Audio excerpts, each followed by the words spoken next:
off because being away from your technology is one of the most profound tasks you can do to reset and rebound your brain to make it grow stronger. Whoa, how much do I love my cell phone? But when people ask me, is technology good or bad for your brain? I say yes. Because I certainly wouldn't go back. Would you? I love my technology. But it sure is nice when you take breaks throughout the day from it in terms of what it does. So tonight you're going to hear about brain health in our young students and lives. I want to welcome you. I get so excited when we start our February lecture series. My name is Dr. Sandy Chapman. If you don't know me, I hope you will because we love each and every one of you and want you to join the brain health movement to make a difference for your brain, because we are leading a charge that every single person thinks about their brain every single day and says, brain, I want you to move forward. I'm tired of it going backwards. And that's what our science is leading us. Talk about thriving brains. The Container Store, wow. For those of you that know, yay, come on, woohoo! Container Store, they are our impressive corporate sponsors. What a perfect partnership. If you work for the Container Store, please raise your hand. Yay! Thank you. Organized Life, Organized Mind, we love you. Thank you for being part of this and getting it early before people did to say, this is something we believe in. We're going to put our faith in this. And so this partnership, 11th year. Wow. I was worried after the 10th year, I went, ooh, what if they go away? But they didn't. Thank you for making this a continuous thing. And I'd also like to thank tonight's evening lecture sponsors, the Greystone Foundation, Samara Klein and Andy McCarthy. They have been so dedicated, such great champions and ambassadors and spokesperson and intellects, and leading and guiding us and saying yes every time we ask. And thank you for sponsoring this. And their son is actually a neuroscientist, so we love him even more. Brilliant spokesperson. Thank you. Each of you are friends of ours. You're board members, you're supporters. I see people from Cooper Clinic that we love and partner with. Connect with us. Go to the website. Kimber's going to tell you more at the end. The Brain Performance Institute is for you. This is where the science takes place. Next door is where you can find out, hey, brain, how are you working? And let me make you work better. Tonight, our thoughts go with Dr. Melina Uncapher, who was going to be our lecturer. She got really frightening news about her husband, and so on Thursday, and wasn't able to join us tonight. So we hold her in our prayers. I texted her, and she said, love and hug all those people around you because you never know. Life is very fragile. Fortunately, though, people that said yes, the most incredible scientists that worked, actually helped lead the study that she was going to share with us tonight on very short notice. I have Dr. Lin Lin, who's gifted. She's mind-stretching. She is amazing. She's humble, right here in this new field of learning technology. She is a professor at the University of North Texas. She received her doctoral degree from Columbia University. She now serves as the director of Texas Center for Educational Technology. She also serves as the editor-in-chief. That's a tough job. Anybody that says that, I'm like, I bless you, I thank you. That is a very hard job. Thank you, Dr. Lin. For that, she's been invited to speak all over the world, Hong Kong, Shanghai, Beijing. Her research interests are in technology and the impacts on our mind, our brain, and learning. So be sure to pick her brain. She talks about media multitasking. You've heard me use that word, tobacco. Formal and informal learning and technologies. She's published in the most prestigious scientific journals, and she's published books on how we do this. Joining her tonight is also the most amazing young scientist, Dr. Lori Cook. She serves right here as our Director of Clinical Research for the Center for Brain Health, and she gives many talks to our youth at the schools. How is technology helping your brain move forward versus move backward? How is it affecting your study habits? And parents, what are you doing with your technology as you're talking to your students? She is leading the center's Translational Brain Performance Institute on thinking about brain health checkups, offering college programming to help students. She's an adjunct assistant professor. She teaches a class here at the University of Texas at Dallas in the School of Behavior and Brain Science. She's published many articles. She's recognized around the world. If you're worried about concussions, long-term recovery, she's your expert. Amazing young people. Please join me in welcoming Dr. Lin and Dr. Cook.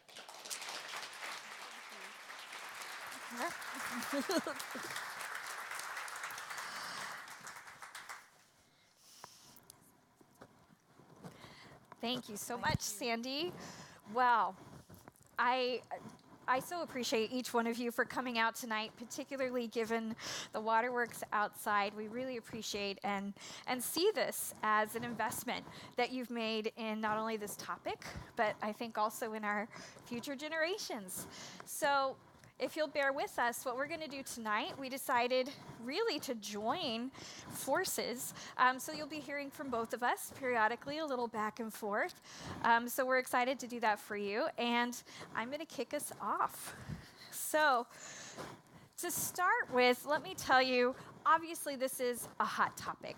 In fact, I just saw a headline today, I don't know if anybody else saw it, making the news rounds that some of the former technologists at Facebook, Google, they're banding together and really creating what they've called, I believe, the Center for Humane Technology. It's all about advocating for our youth in kind of turning this in as positive a direction as we can. I think as they were saying, they were a little concerned about the train that they started and where it's going.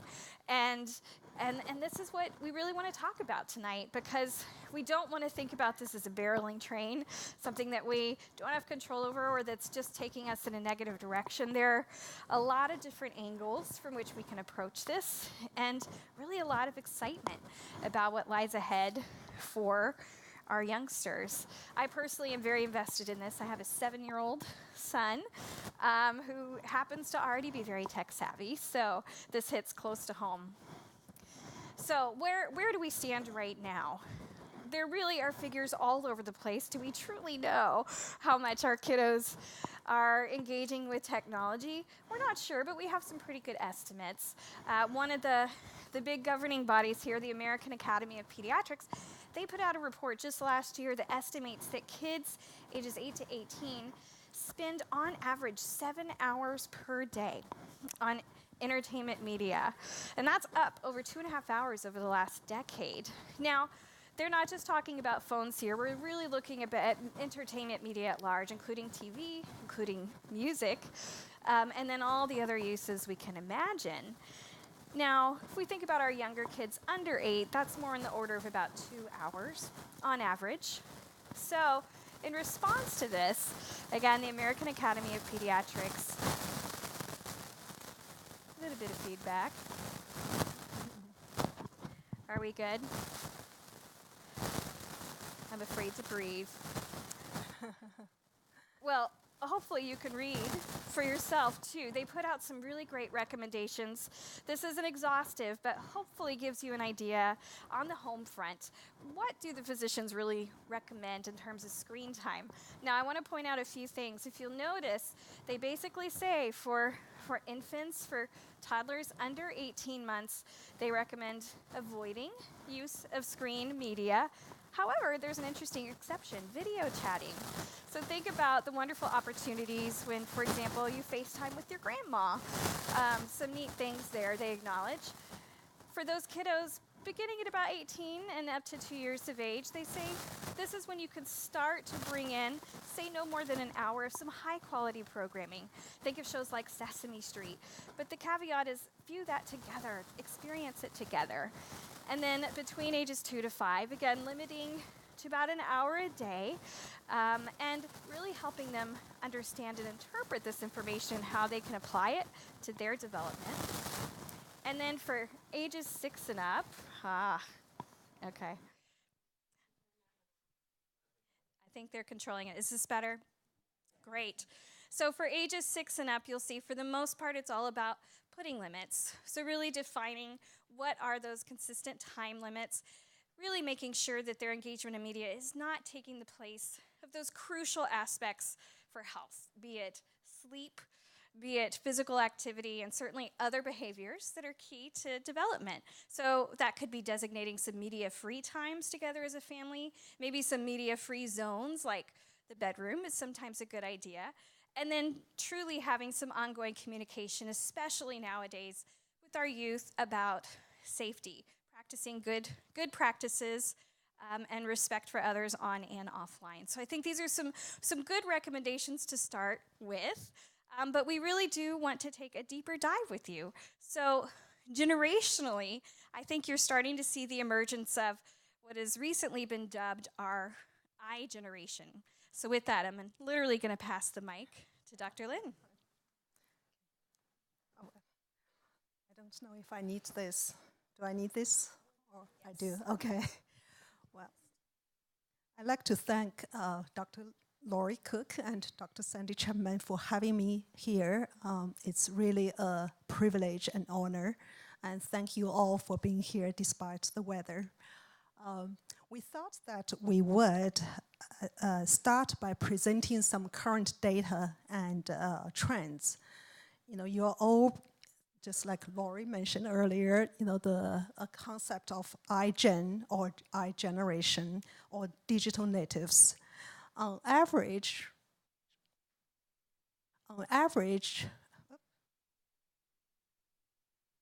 American teens receive their first smartphones at the age of 10, and they spend an average of 4.5 hours a day on the phone, and this does not include texting or talking times. 78% of teens report checking their phones at least hourly, with 50% saying they feel addicted to their phones. If they feel addicted, they probably are addicted. And thus comes the concept of nomophobia, no mobile phone phobia. So what is nomophobia? Nomophobia refers to the irrational fear of being without your phone or being unable to use your phone for some reason, you know, for absence of a signal or for running out of battery. How do you know if someone is nomophobic or or is addicted to mobile phone? If you feel that you need to have your phone around all the time, you're anxious when you don't have your phone around. If you constantly use your phone to, you constantly have to document everything with your phone, you feel anxious, and you, even when your phone is not vibrating, you think it's vibrating and all that. So research shows that the more time teens spend looking at screens, the more likely they are to report symptoms of depression. So in a study involving more than 125,000 participants, researchers found that youth who spent at least 5 hours a day staring at screens were 80% more likely to be depressed than those who spent no time in front of the screens. However, there was very little evidence in depression risk between children who had 2 hours of phone a day compared to children who didn't use the phone. So the idea is actually, a small dose of use, technology use, mobile phone, or internet was not necessarily a bad thing. Actually it could be good. So it comes to the balance.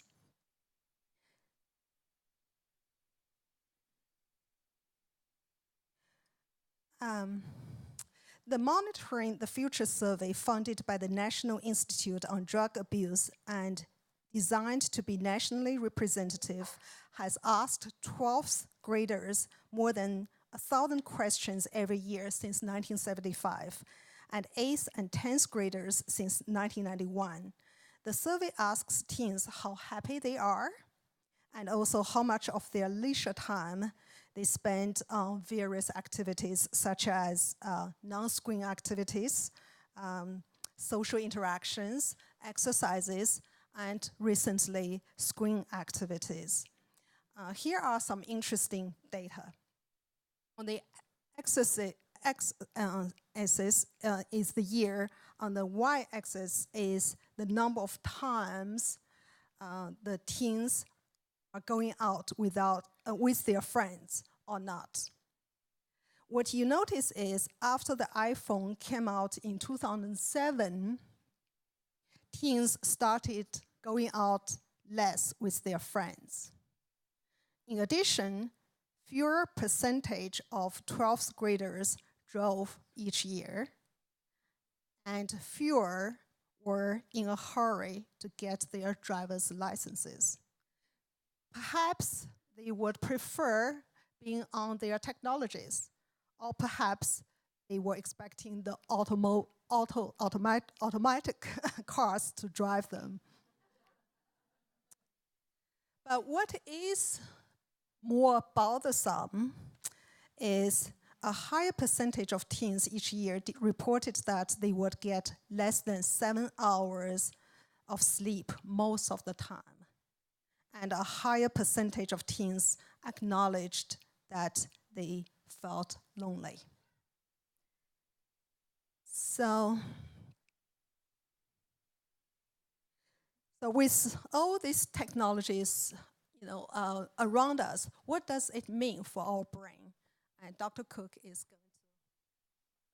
That's right. So we can't do a talk like this without literally talking about the developing brain. We see these changes in behavior. So why is this an important time in life? Well, the brain is developing, changing more during these teen years than in any other time in life, with the exception of maybe the first couple of months of life when we're essentially a sponge. But there are some really dramatic changes happening. In particular, the brain experiences what is called synaptic pruning. Think about you prune a bush to make it stronger. The brain doing the same, becoming more efficient, more effective. And one of the primary areas to experience this change is in the frontal lobes of the brain, the frontal networks. Now, this is really the supercharger of the brain, the part of the brain that brings online these higher order cognitive skills that we desire for all of our teenagers to have: planning, reasoning, problem solving, emotional control. Such a key time to lay down some important foundations. So not only is it an optimal time, it can also be a very vulnerable time because, again, not only are these laying down these foundations, but they're also, it's going to be shaped and influenced, as you can imagine, by how the brain is being engaged and employed in the environment in that from the day to day.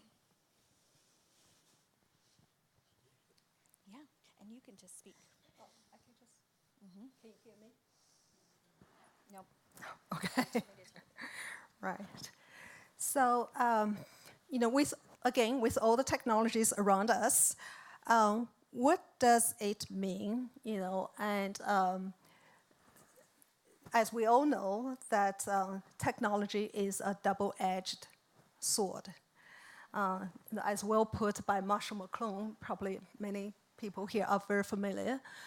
Each medium adds itself on to what we already are, creating both amputations and extensions to our senses and bodies, shaping them into a new technical form. It is our dependency and linkage to technology that makes it an integral part of our lives. I like to use the example of GPS. We know that GPS is a very powerful technology that has really been helping us actually to stay safer, right? But at the same time, some of us are probably so dependent on GPS that we lose the sense of direction, and we don't know, where is the east, where is the west. So there is that.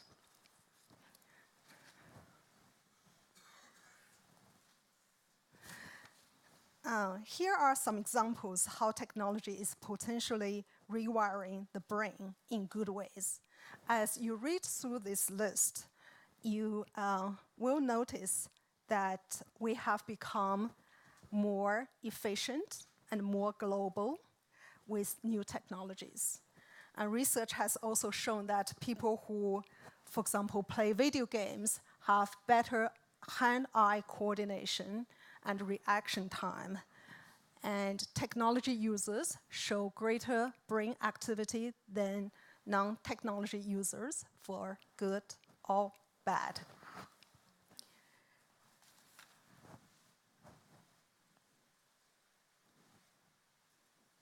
So in learning, since we're talking about children, technologies can be very powerful tools for learning when they are used properly. For instance, technologies can facilitate inquiry-based learning. Students can seek out information from the internet, from social media, and without having to wait the answers from their teachers. Technologies can facilitate active and hands-on learning. Students can use makerspace, 3D printers, to social media to create things that are very sophisticated at a very early age. Technologies can provide opportunities for anytime, anywhere learning and rich learning experiences. Classrooms are now, enabled with new technologies, with online, hybrid, flipped technologies. Informal settings are equipped with sensors, wearable technologies, augmented reality to provide much richer experiences beyond time and space. We are forming smart, connected communities where lifespan and lifelong learning become easier and become a norm. Without technology, the student would be missing out. You probably have heard digital divide, digital natives, digital immigrants. The students are not just missing out the content of the technology, but also missing out the rapid access to the rapid change that technology offers. And I'd like to say a little bit about the roles of media technologies from the learning environment. And there has been a continuous running debate between Clark and Cosma. Clark's point of view of technology, media technologies, are that technologies are delivery devices, vehicles, and have no significant impact on learning outcomes. So technologies are just like trucks that deliver food. Cosma's opposition to Clark is that media technologies could be strong, powerful tools that are far more than just vehicles for delivery. For example, simulations, right? Simulation technologies allow us to compress time and space, allow us to watch the outcomes thousands of times, and without the technologies, we would not be able to see all those different things. And then the technologies, one of the pioneers in educational technology, Robert Taylor, proposed in 1970s, proposed different roles, functions that technologies can play. For example, technology can be a tutor. This is probably one of the technologies that has been used quite a lot in schools. Students can sit in front of computers and then take tests. You've probably heard of computer-assisted learning, adaptive learning, individualized learning. So this function has become even more powerful nowadays with big data and learning analytics. Technology can be a tool, and this is probably how we usually understand technology, calculation, word processing. And technology can be a TUT, which is really probably the most powerful tools that can be used in the learning environment. Students can program, code, and create with technologies. And the reason to point out the roles of technologies is that it is often necessary to look into what students do with their technologies, in addition to how much time they spend on their technologies. And obviously, we are all very much aware of the negative impacts of technologies. These are just, a small list: distraction, internet addiction, smartphone addiction, cyberbullying, online privacy, cyber security. Since today's talk is on the technology and brain, so we will focus on the distraction and addiction related to technologies and teens. Here again, Dr. Cook will talk more about this aspect. Thank you. So let me speak a little bit to what are the perceptions as to how this technology misuse, if you will, is potentially impacting the brain in detrimental ways. There have been several studies. We'll share a couple of examples on the potential for hindering memory and learning. But I think some of the ones we can truly see potentially are aspects such as elevated stress levels, lowered social cognition, increased isolation, depression, and agitation, and then interrupted sleep patterns. One of the things that I hear a lot, and you may have heard if you hang around teens very much, is the concept of FOMO. FOMO stands for the fear of missing out. And I think this is one element, particularly if we look at the last 4 on the list here, where you could really see this in motion. It creates that separation anxiety. If you can't see what is happening on Snapchat or Instagram right at that moment, they can become essentially panic-stricken. And, because they don't know what's going on socially. You can even see this happening after they go to bed, and then they hear a ping and they have to wake up and check it so that they're not missing out. So I think this is a really big element that we see social media has certainly contributed to. So when we talk about the effect on the brain, the potential for hindering brain, a really quick pop quiz to make sure y'all are awake. What we have here are 2 neurons. These are actually rat neurons. But of the 2, which would you say is the healthiest in your opinion? The one on the left or the right? Who votes for the left? Okay, who thinks the one on the right is healthier? This is a sharp audience. It is the one on the right. And yes, so you can see this neuron is thriving. It's got connections, and that's how neurons function, is in connecting with other neurons. So this is actually a study on chronic stress. So at the level of the neuron, the neurotransmitter balance can really impact the effectiveness of the neuron to do what it needs to do. So again, I'm talking about chronic stress here. So, if an individual is in that chronic environmental stress, truly, if you extrapolate this to learning, you can see why there could be an impact when it comes to learning new information, storing new information in those memory networks.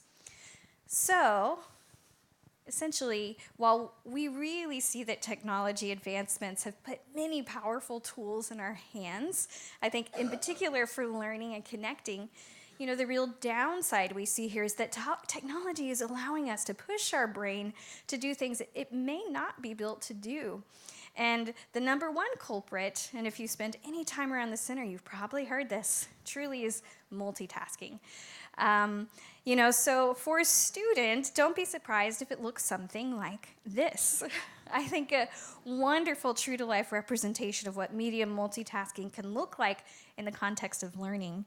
So for all you bibliophiles out there who love books, this is Beowulf as it was written and intended, and Beowulf as it is being received.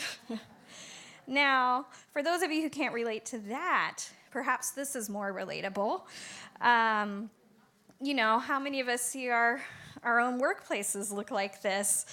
Perhaps the examples we're setting for our kiddos. But a lot of what we're seeing here is a lot of task switching, a lot of inviting distraction and interruption into our lives. So not only do we see that there is a cost in terms of our quality, but certainly a rise in terms of our stress. Now, don't forget the modern classroom either. I think these images really hit the nail on the head when it comes to the challenges that we see, not only from the student perspective, but from the teacher's perspective. As somebody who teaches at the college level now, I've never gotten used to teaching to a room full of laptops. So, at the brain level, what's going on? I mean, there's a whole body of research here, but to sum it up very quickly, if we think about chronic multitaskers, what happens in the brain is essentially we become wired to be suckers for irrelevancy. So really that ability to filter is impacted. We're constantly distracted. Kind of that hypervigilance too, we're anticipating that next distraction. And when it comes to learning, it really makes us shallower thinkers. We're not able to truly dig deep into the information we're working with, and in fact makes us more error prone. So not only are we not doing it efficiently, but not effectively either. And if you look bigger picture, there's also been some research to link chronic multitasking to declines in fluid intelligence, that ability to really reason and problem solve in real time, as well as impact at the brain level with aspects such as brain atrophy and chronic stress, which we spoke about earlier. So bringing this quickly back to technology and our youth, why do we talk so much about multitasking? Well, because oftentimes this is how our kids are engaging in technology, and that's really what warrants a closer look as we think about habits. So just a few quick statistics here. We basically see that kids, school-aged again, about 30% of the time they're simultaneously using more than one device. And this holds true for homework. About 2/3 of the time, they're doing something else. A lot of teenagers report, for example, having the TV on. About half report having that social media going on, texting. The biggest one, though, is listening to music. And we'll talk more about that specifically in just a minute. But just to give a couple of quick examples, there was actually a study that came out that tasked children with reading a reading passage. And what they found is they also introduced the other task of instant messaging. So for those students who just read the reading passage, didn't do the instant messaging, took on average about 29 minutes. Do you know how long it took the kids who were both reading and instant messaging? 49. So just one simple example of certainly the impact it's having on our kids' efficiency. This is not just school-aged kids, starts younger as well. In fact, we see that about 50% of our 5 to 8-year-olds are media multitasking, even during those early years of establishing those homework habits. Let's go even younger. You might not have thought about it, but oftentimes even our infants and toddlers are having to ignore constant background media, parent watching TV, for example, while the infant's playing. There was a study that actually looked at the length of play periods in infants and really found that when that TV was on, it did shorten the length of their playing episodes, and we know how important that is for cognitive development. So in short, what we really see is that media multitasking, it can reduce the quality of concurrent activities, and many times those activities are things that are crucial for their ongoing development and learning, and certainly can affect academic outcomes in the long run. Right. Just to throw out a few theories related to media multitasking. The bottleneck theory, according to this theory, individuals have a limited amount of attentional resources that they can use at one time. So when you try to do many things together, then you may not be able to achieve anything. The cognitive load theory or cognitive overload theory is similar to the bottleneck theory. So there is a total amount of mental effort being used in the working memory. And when you exceed that mental memory, then you are cognitively overloaded. And the next two, the duplex mechanism theory and arousal mood hypothesis, are more related to music. Our ability to be able to be more productive or to be less productive when we have music on. So there, as Dr. Cook mentioned, there has been research actually on multitasking since there are human beings, right? We started to multitask as soon as we have babies, right? So the research on multitasking actually, because it has been done in different disciplines, there has been quite some mixed, at least understanding of the outcomes. For example, in some disciplines, multitasking is defined as dual tasking, trying to do two things or three things at the same time. In other fields, multitasking is defined as task switching. So it seems,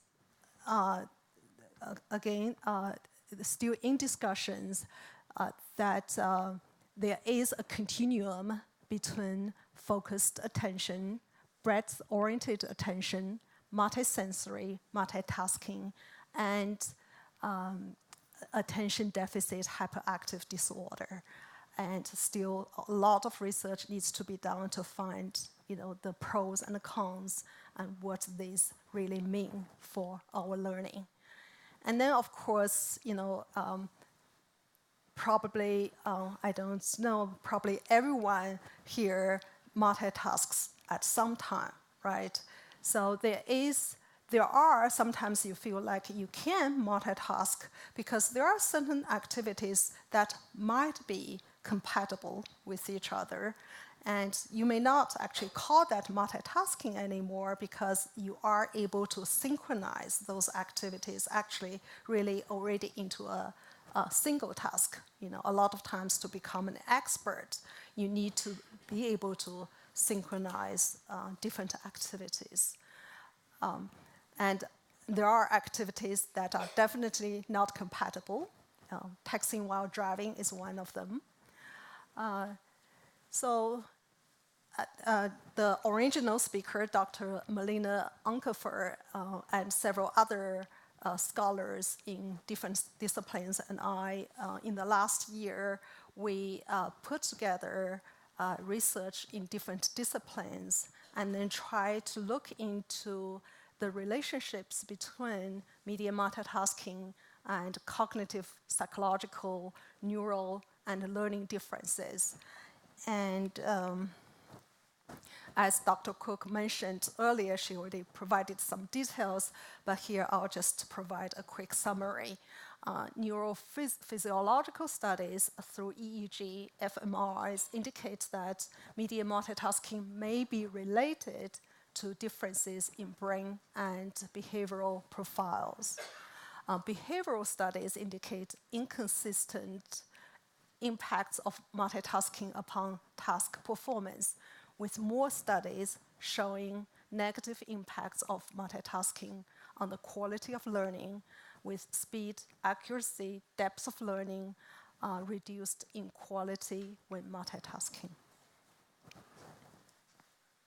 So why, again, are we interested in looking into multitasking?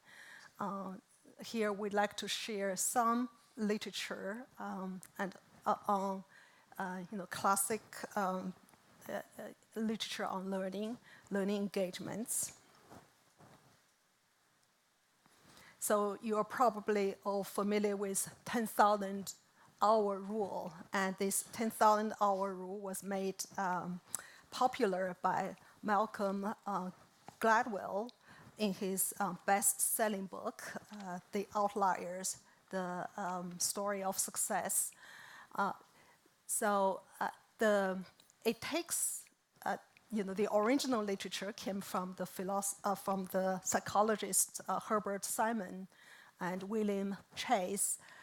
They studied chess masters, and they found that for someone to become a chess master, the person would have to spend 10,000 to 50,000 hours contemplating chess positions and strategies. 10,000 hour rule, so there have been different phrases to talk about similar amount of time one needs to become an expert. And Erickson went further to discuss deliberate practice. So it's not just the amount of time, hour you need to put in to become an expert. You also need to have focused, deliberate practice.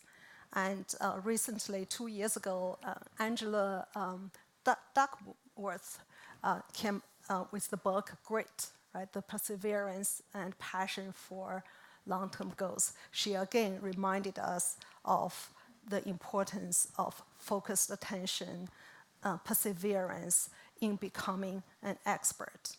So medium multitaskers are, of course, as you can see, at odds with developing expertise, because multitaskers skim the surface of the information and move on to the next stream. They pay attention, but only partially. And research has shown that people had a harder time learning new things when their brains were distracted, and multitaskers do not retain as much information as they would if they were focused. Okay. Right, okay. So you may be wondering, what about music background? So can you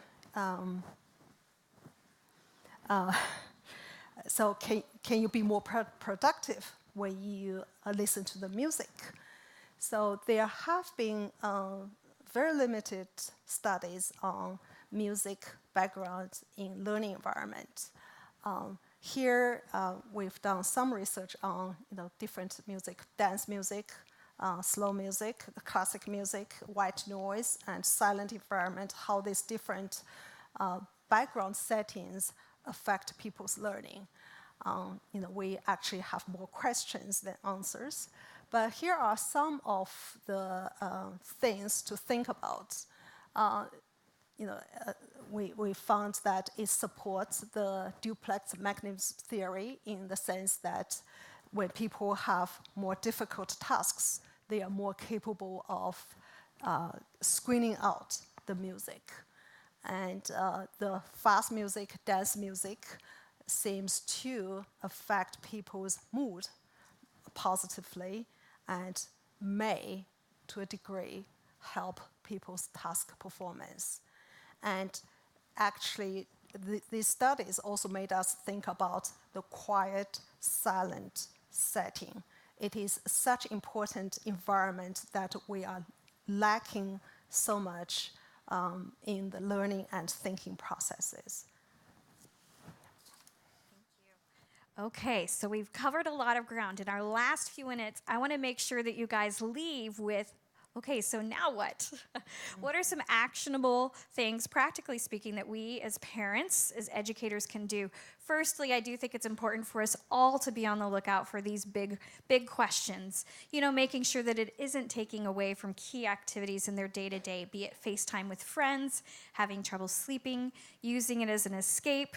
And really, we have some big questions from a neuro standpoint as to whether our threshold for reward is really being adjusted due to this constant stimulation that we have.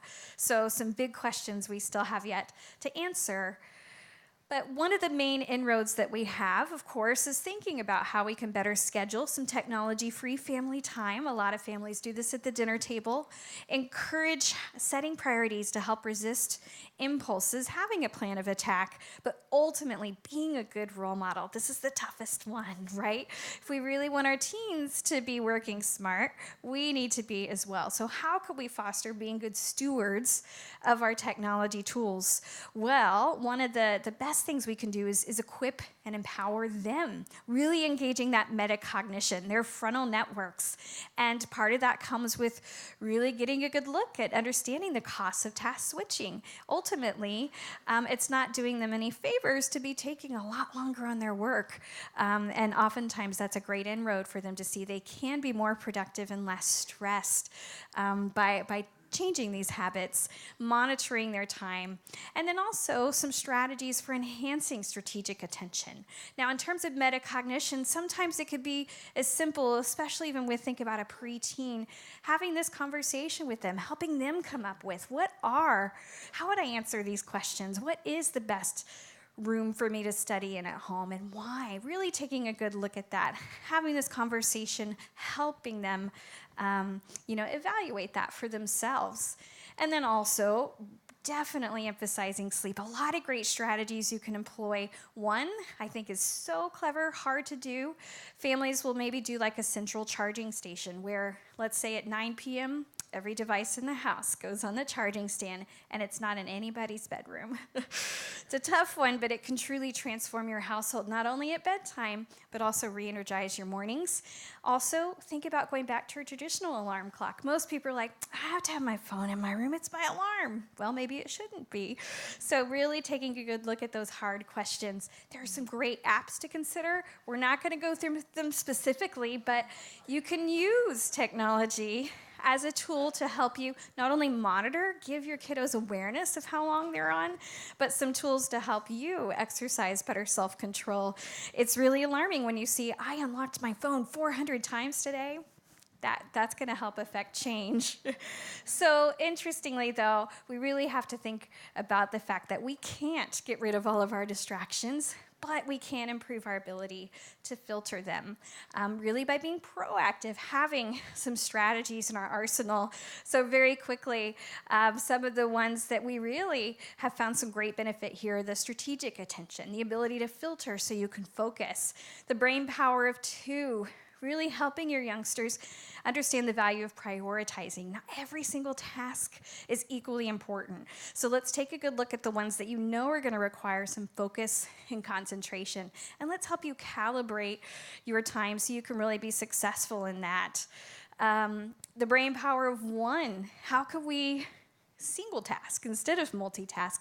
A lot of it comes with helping them decide how they can best engineer their environment. So when they're studying, maybe their phone is charging downstairs. Maybe it's as simple as closing the door and putting a sign on it that says, "Little brother, don't bug me right now." What is it? How can you take the equation off the table? Another one we encourage is interval training. They can actually build endurance away from their technology by having some defined periods of high intensity. All my brainwaves are on this Spanish homework, followed by a low-intensity interval where they can jump on Snapchat, check out a couple of YouTube videos, have permission to do those things that would normally be distracting them. And ultimately, what they find is they're more productive. They actually get what they needed to do done and still had time to do the stuff they really wanted to do. And then very importantly, the brain power of none. We all need some time away from technology to unplug, to give our brain a chance to, as we call it, put ourselves on airplane mode. You will get a lot more out of your recharge, and it only takes about 5 minutes. So a great habit to really encourage young. And some benefit of all of this is then it's really going to prime the brain, unlock the potential to go deep with information. So not experience this shallow learning, but really be able to experience that depth and truly unlock and enrich the creativity and innovation that is really what we're all about in terms of promoting our young learners and future leaders.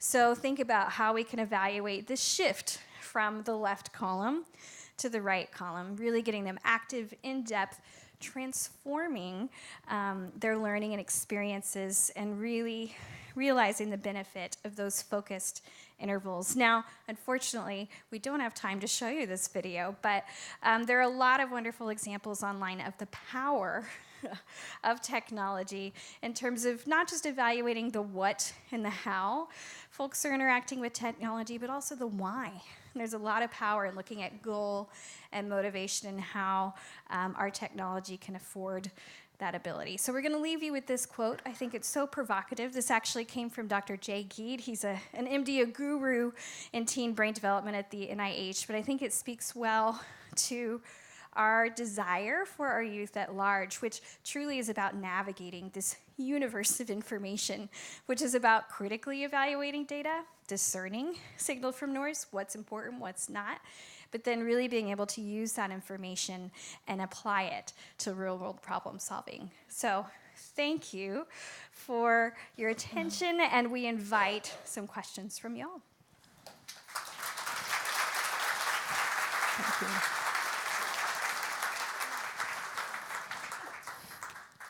If y'all have a question, raise your hand. Go ahead. My question for both of you, I really think that your research is fantastic. However, some of the work that I have read from other people, that is not going to go away. And I tell you this because I work with professions, and my research is on emotional intelligence, and I can see the correlation that emotional intelligence is boosting performance, but in addition to technology. So just to think about the significance of your research, how we can come together and collaborate, because the technology will not be eliminated. On the contrary, it will substitute much of the manual work that is being done. Great point, thank you. How can we use technology to enhance those vital skills like emotional intelligence? And there are some incredible applications there. Absolutely, thank you. Yeah. Does meditation counteract the effects of technology on the brain? Right. Actually, there has been quite some study done on meditation. There's a scholar, actually Mike Posner, who is really the father, considered as the father of attention. He's been doing a lot of research on meditation with another scholar at Texas Tech University. So yes, meditation has been shown to really help people to be more focused. Yeah.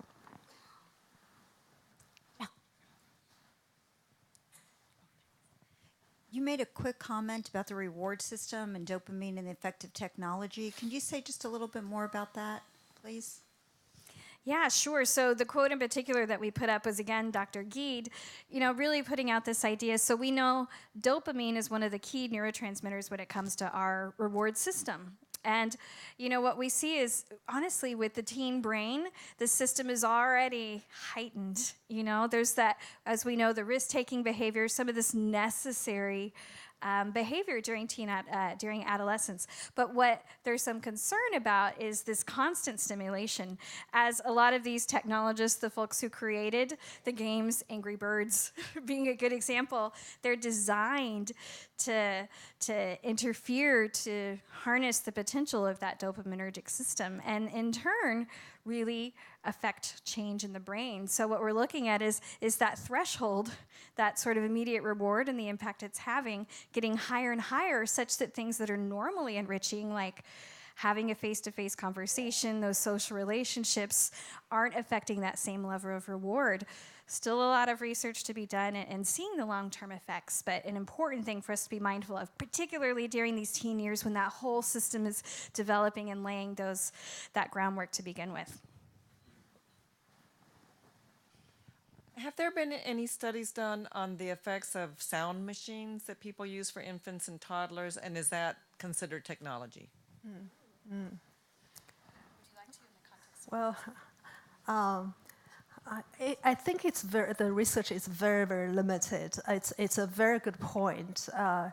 The music, as I mentioned, there definitely has different impact on, our brain. Actually, the National Institute of NIH of Health is really looking into the impact of music on the brain. So I think we have a lot to look for. Just like a white noise or a sound background. Oh, right. It's making a humming noise. Is that detrimental to the brain? Well, I don't know. The studies we've been doing, one of the background is white noise. So far, the white noise seems to be something in between. It's between the fast music and the silent music. The white noise is, somewhere there. It's difficult to tell now. Thank you all so much for coming.